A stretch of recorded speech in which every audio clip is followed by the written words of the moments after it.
ಪ್ರಧಾನಿ ನರೇಂದ್ರ ಮೋದಿ ಅವರು ಕೂಡ ಶಿವಾಜಿ ಪಾರ್ಕ್ಗೆ ಆಗಮಿಸಿ ಲತಾ ಮಂಗೇಶ್ಕರ್ ಅವರಿಗೆ ಅಂತಿಮ ನಮನವನ್ನ ಸಲ್ಲಿಸಿದ್ದಾರೆ.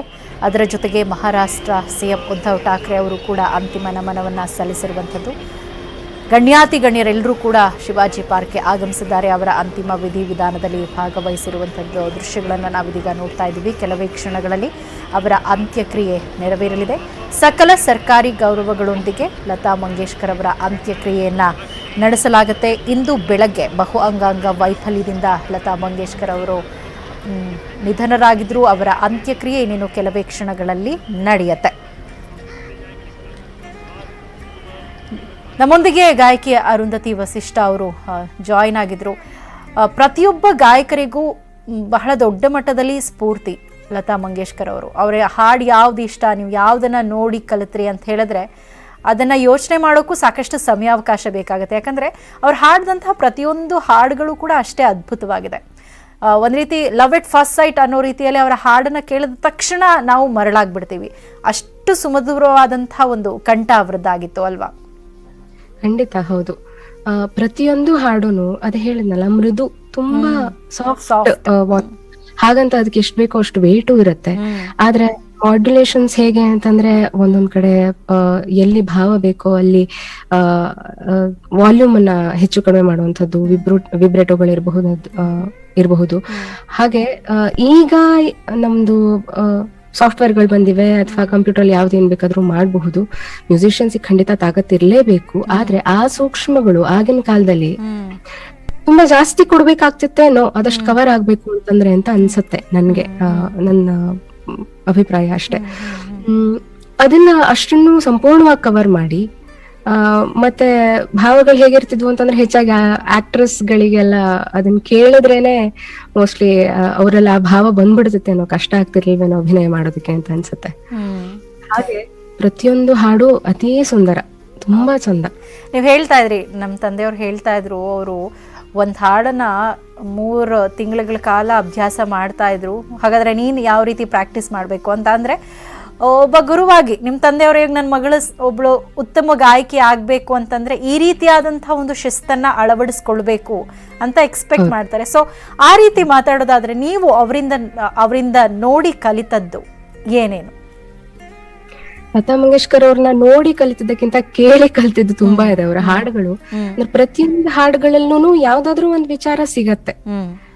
ಆ ಹಾಡಿನ ಭಾವಕ್ಕೆ ತಕ್ಕ ಹಾಗೆ ಅವ್ರು ಯಾವ ರೀತಿ ಹಾಡ್ತಾರೆ ಅನ್ನೋದು ಇರಬಹುದು. ಉದಾಹರಣೆಗೆ ಈಗ ನಾ ಅವಾಗ್ಲೇ ಹೇಳಿದ ಹಾಗೆ ಒಂದ್ ಫಿಲ್ಮ್ ಅಲ್ಲಿ ಅವ್ರದ್ದು ಒಂದ್ ಹಾಡ್ ಹಿಟ್ ಆಯ್ತು, ಅಥವಾ ಈ ಫಿಲ್ಮ್ ಅಲ್ಲಿ ಹಿಟ್ ಆಗ್ಲಿಲ್ಲ, ಅಥವಾ ಈ ಫಿಲ್ಮ್ ಹಾಡ್ ಕೇಳೇ ಇಲ್ಲ, ಆ ತರ ಇಲ್ಲ. ತುಂಬಾ ಹಳೇದು ಜನಕ್ಕೆ ಈ ಸೋಷಿಯಲ್ ಮೀಡಿಯಾ ತುಂಬಾ ಆಕ್ಟಿವ್ ಆಗೋಕ್ಕಿಂತ ಮುಂಚಿಂದು ಕೆಲವು ಹಾಡುಗಳು ಕೇಳದೆ ಇರಬಹುದು. ಆದ್ರೆ ಅದರ ನಂತರದ ಸುಮಾರು 60s 70s ನಂತರದ ಸುಮಾರು ಎಲ್ಲಾ ಹಾಡುಗಳನ್ನು ಕೇಳಿದೆ ಮತ್ತು ಅದು ಕೇಳಿರುವ ಪ್ರತಿಯೊಬ್ಬರಲ್ಲೂ ರಿಜಿಸ್ಟರ್ ಆಗಿದೆ ಅಂತ ಅನ್ಕೋತೀನಿ ನಾನು. ಉದಾಹರಣೆಗೆ ನೀವು ಲಗ್ಜಾಗಲೇ ಪ್ಲೇ ಮಾಡ್ತಾನೆ ಇದೀರಲ್ಲ, ಅದು ವೋಕಾಂಥಿ ಅನ್ನುವಂಥ ಚಿತ್ರದ್ದು. ಅದ್ರಲ್ಲಿ ಇನ್ನೂ 2 ಹಾಡುಗಳನ್ನ ಹೇಳ್ತೀನಿ, ಖಂಡಿತ ನೀವು ಕೇಳಿರ್ತೀರ. ನೈನಾ ಬರ್ಸೆ रिम झिम पिया तोरे आवन किया नैना बरसे ಇದೊಂದು ಹಾಡು. ಆಮೇಲೆ जो हमने दास्ता अपनी सुनाई आप क्यों रोए तबाही तो हमारे दिल से आए आप क्यों रोए जो हमने दास्ता. ಅದೊಂದೇ ಚಿತ್ರದಲ್ಲಿ ಲಗಜಾಗಲೇ ಅದ್ರ ಜೊತೆ ಈ ಹಾಡುಗಳು ಫೇಮಸ್ ಆಗಿವೆ. ಹಾಗೆ ಲತಾ ಮಂಗೇಶ್ಕರ್ ಅವರ ಹಾಡುಗಳು ಅಂತಂದ್ರೆ ಕೇಳಿದ್ದೆ ಎಲ್ಲದು ಹಾಗೇನೆ. ಉದಾಹರಣೆಗೆ ಮತ್ತೆ ಹೇಳ್ಬೇಕು ಅಂತಂದ್ರೆ SD ಬರ್ಮನ್ ಅವ್ರದ್ದು ಸಂಗೀತ ನಿರ್ದೇಶನ ಇರುವಂತಹ ಗೈಡ್ ಚಿತ್ರದ ಹಾಡುಗಳು.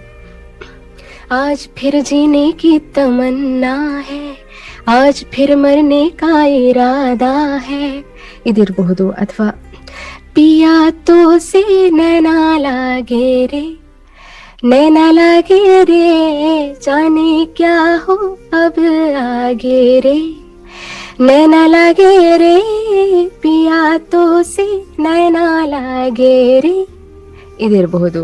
ಅಥವಾ मुझसे छल किए जाए, हाय रे हाय हाय देखो हाँ सैया बेईमान, देखो सैया बेईमान, मुझसे छल किए जाए, देखो सैया बेईमान, हाँ बेईमान ಇದಿರಬಹುದು. ಹೀಗೆ ಪ್ರತಿಯೊಂದು ಹಾಡುಗಳು ಕೇಳಿರುವಂತದ್ದೇ ಅಂತಾನೆ ಅನ್ಸುತ್ತೆ. ಈ ತರದ ಒಂದು 10 ಉದಾಹರಣೆ ಕೊಡಬಲ್ಲೆ ನಾನು. ಒಂದು ಸದ್ಯಕ್ಕೆ ಒಂದು 10 ಚಿತ್ರಗಳ ಉದಾಹರಣೆ ಕೊಡಬಲ್ಲೆ. ಪ್ರತಿಯೊಂದು ಹಾಡುಗಳು ಎಷ್ಟು ಸುಂದರ, ಅದ್ಭುತ, ಮತ್ತೆ ಕೇಳಿದ ಕೂಡಲೇ ನಾಟುವಂಥದ್ದು, ಮುಟ್ಟುವಂಥದ್ದು. ಖಂಡಿತವಾಗ್ಲು ಹೌದು. ಮತ್ತಷ್ಟು ಮಾತಾಡಿಸ್ತೀನಿ ನಿಮ್ಮನ್ನ.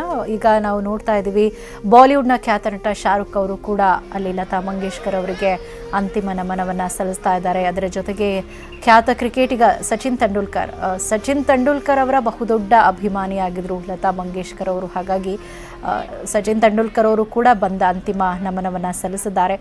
ಕೆಲವೇ ಕ್ಷಣಗಳಲ್ಲಿ ಅವರ ಅಂತಿಮ ವಿಧಿವಿಧಾನಗಳು ಅಂದರೆ ಅಂತ್ಯಕ್ರಿಯೆ ನೆರವೇರುತ್ತೆ. ಆ ವಿಧಿವಿಧಾನಗಳೆಲ್ಲವೂ ಕೂಡ ಆರಂಭ ಆಗಿದೆ. ಅದನ್ನು ನೋಡೋಣ ಚಿಕ್ಕ ಬ್ರೇಕ್ ಆದಮೇಲೆ.